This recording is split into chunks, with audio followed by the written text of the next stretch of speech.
कृष्णा। आज मैं आप सभी को लड्डू गोपाल की एक अत्यंत दिल दहलाने वाली एक लीला कथा सुनाने वाली हूँ, जिसे सुनकर लड्डू गोपाल के प्रति और भी विश्वास और आस्था बढ़ जाएगी। राम और मोहन दोनों सोने और हीरे के जवाहरात बनाने और बेचने का काम करता था।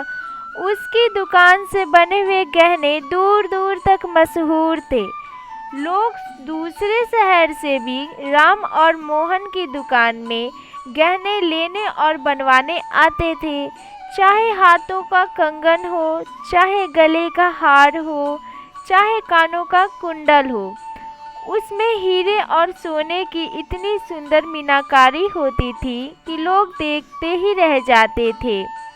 इतना बड़ा कारोबार होने के बावजूद भी राम और मोहन बहुत शांत और सरल स्वभाव का व्यक्ति था। उसको इस माया का रंग नहीं चढ़ा था। एक दिन उसका मित्र उसकी दुकान पर आया, जो कि अपनी पत्नी सहित वृंदावन धाम से होकर वापस आ रहा था। तो उस मित्र ने सोचा कि चलो थोड़ा प्रसाद अपने मित्र राम और मोहन को भी देता चलूं। उसकी दुकान पर जब वह पहुंचा तो राम और मोहन का एक कारीगर एक सोने और हीरे जड़ित बहुत सुंदर हार बनाकर राम और मोहन को देने के लिए आया था।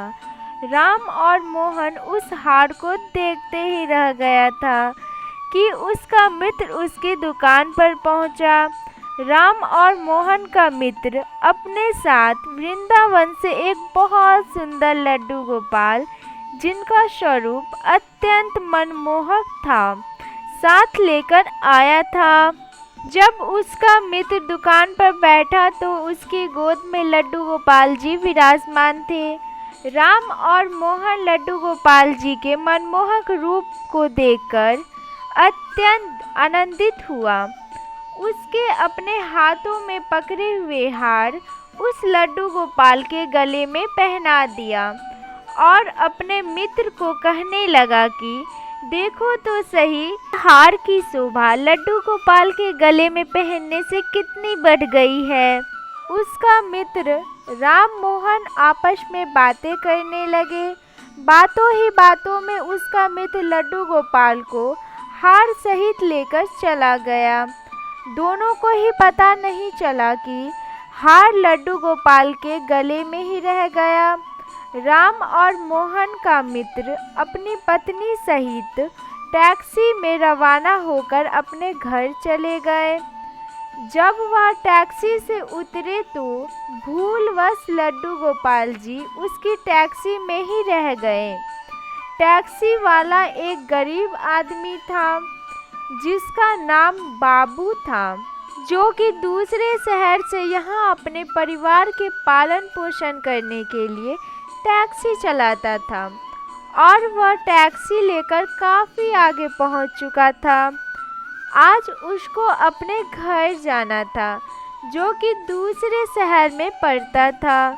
जब टैक्सी लेकर बाबू अपने घर पहुँचा तो उसने अपने टैक्सी के पिछली सीट पर देखा तो उसको ध्यान लड्डू गोपाल पर पड़ा, जो कि बड़े शाही तरीके से पिछले सीट पर गले में हार धारण करके, सुंदर सी पोशाक पहनकर, हाथों में बांसुरी पकड़े हुए पसर कर बैठे हुए हैं। बाबू यह देखकर एकदम से घबरा गया कि यह लड्डू गोपाल जी किसके हैं, लेकिन अब वह दूसरे शहर से अपने शहर आ चुका था, जो कि काफ़ी दूर था और वह सवारी का घर भी नहीं जानता था। तो वह बहुत दुविधा में पड़ गया था कि वह क्या करे, लेकिन फिर उसने बड़ी श्रद्धा से अपने हाथ धोकर लड्डू गोपाल को उठाया और अपने घर के अंदर ले गया। जैसे ही उसने अपने घर के अंदर प्रवेश किया तो उसकी पत्नी ने उसके हाथ में पकड़े लड्डू गोपाल जी को जब देखा तो इतनी सुंदर स्वरूप वाले लड्डू गोपाल जी को देखकर उसकी पत्नी ने झट से लड्डू गोपाल जी को अपने पति के हाथों से ले लिया। उसकी पत्नी जिसकी शादी के 8 साल हो चुके थे, उसके अभी तक कोई संतान नहीं था, लेकिन लड्डू गोपाल को हाथ में लेते ही उसका भाव जग उठा। उसकी ममतामय और करुणामय आंखें झरझर बहने लगी। ममतावश भाव के कारण लड्डू गोपाल जी को गोद में उठाते ही उसको ऐसा लगने लगा कि जैसे कि वह अपने बच्चे को गोद में उठाया है। उसके स्तनों से अपने आप दूध निकलने लगा। अपनी ऐसी दशा देखकर बाबू की पत्नी मालती बहुत ज़्यादा हैरान हो गई और लड्डू गोपाल जी को अपने सीने से लगा लिया और आंखों में आंसू बहाते हुए बोलने लगी, अरे बाबू, तुम नहीं जानते कि तुमने आज मेरे लिए कितना अमूल रतन लेकर आए हो। बाबू कुछ समझ नहीं पा रहा था कि मेरी पत्नी को अचानक क्या हो गया, लेकिन उसकी पत्नी जैसे बावली सी ही हो गई थी और जल्दी जल्दी लड्डू गोपाल जी को अपने घर के अंदर ले गई और उनसे बातें करने लगी। अरे लाला, इतनी दूर से आए हो, तुम्हें भूख लगी होगी। और उसने जल्दी जल्दी से दूध गर्म कर लड्डू गोपाल जी को भोग लगाया। इधर राम और मोहन ने जब अपनी दुकान पर हार ना देखा तो उसको याद आया कि हार तो ठाकुर जी के गले में ही रह गया था। तो उसने अपने मित्र को संदेशा भेजा।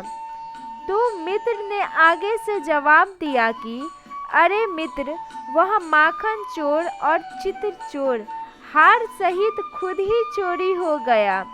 मैं तो खुद इतना परेशान हूँ। राम और मोहन अब थोड़ा सा परेशान हो गया कि इतनी कीमती हार न जाने कहाँ चला गया।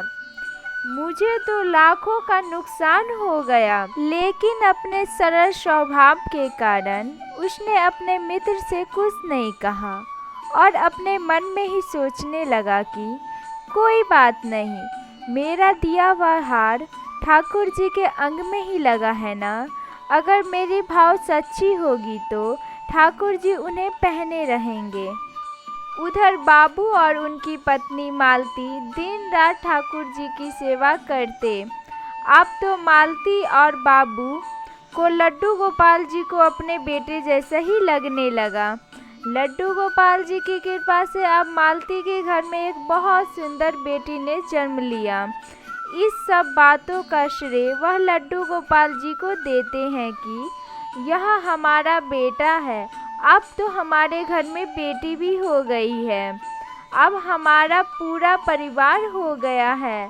मालती लड्डू गोपाल जी को इतना स्नेह करती है कि रात को उठ उठ कर वह देखने जाती है कि लड्डू गोपाल जी कष्ट में तो नहीं है।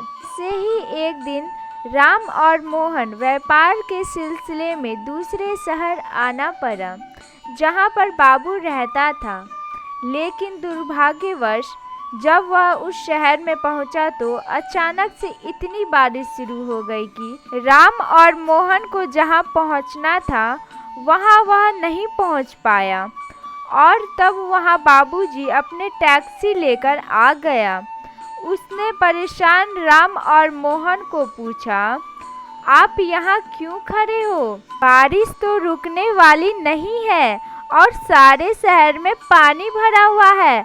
आप अपने मंजिल तक नहीं पहुँच पाओगे और न ही कहीं जा पाओगे और न ही कहीं रुक पाओगे। मेरा घर पास ही में है, अगर आप चाहो तो मेरे घर आ सकते हो। राम और मोहन, जिसके पास सोने और हीरे के काफ़ी गहने थे, वह अनजान टैक्सी वाले के साथ जाने के लिए थोड़ा सा घबरा रहा था। लेकिन उसके पास और कोई चारा नहीं था और वह बाबू के घर उसके साथ टैक्सी में बैठकर चला गया।